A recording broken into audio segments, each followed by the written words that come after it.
In this video, we're going to explore the 5 steps that it takes to make your invention a reality.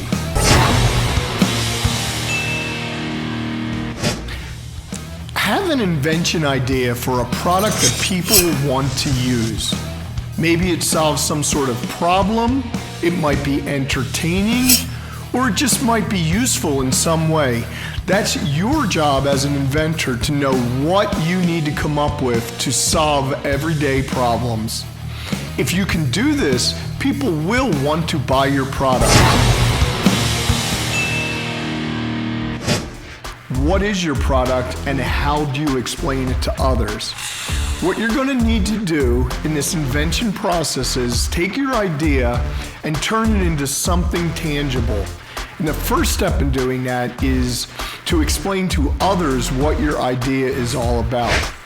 To explain it to others, you're going to need a few simple things, maybe some sketches, some photos that you can do renderings in 3D, or maybe you're a good drawer, you could draw some nice photos of it.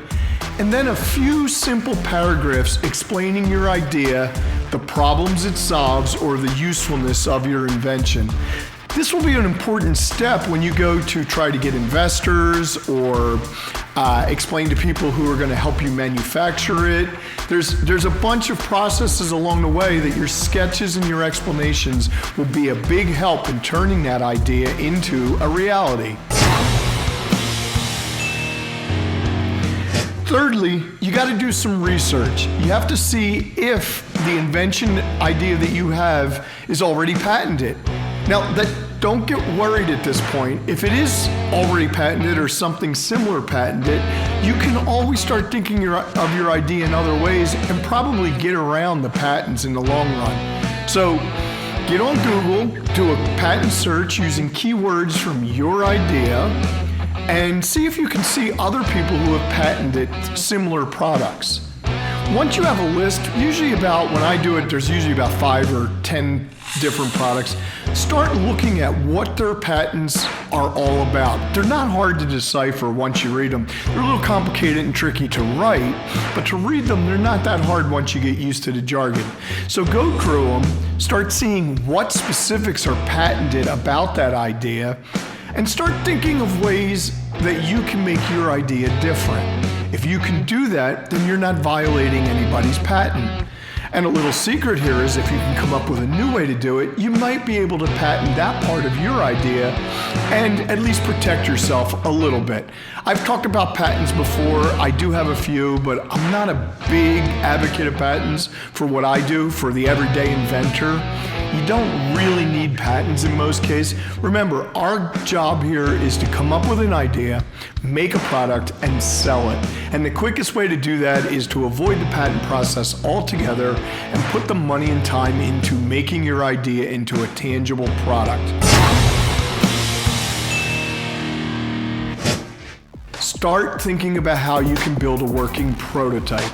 Now, this is going to be the hardest challenge for you because you've never probably invented something, you've never probably used the equipment that you're going to need to make your product a reality. It could be a CNC machine like we showed you with the chair. It could be electronics, so you're going to have to learn some electronics, maybe some soldering. But remember, there's places online and communities of people that can help you with these steps.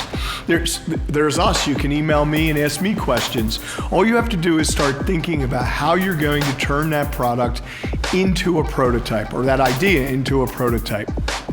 So start looking at prototyping, start thinking about the types of machines or equipment or parts you're going to need to make your prototype, and start looking for the equipment or the people that have the equipment that can help you build your prototype. You're going to have to start finding the money to build your prototype and also to build 100 pieces. I've talked about this 100-piece build before, and believe it or not, if you look at the history of Apple Computer, that's how Apple Computer started. They built 100 boards, and then they went and grew the company from there. So anybody that wants to argue about this idea that you have to build thousands or tens of thousands to get the lowest price on your parts or products it's not true. In the beginning, we're not concerned about the price per unit. What we're concerned with is the lowest amount of money it will take to build our product that we can sell. And for me, I find that building about 100 units at a time is the lowest cost to entry and the lowest risk.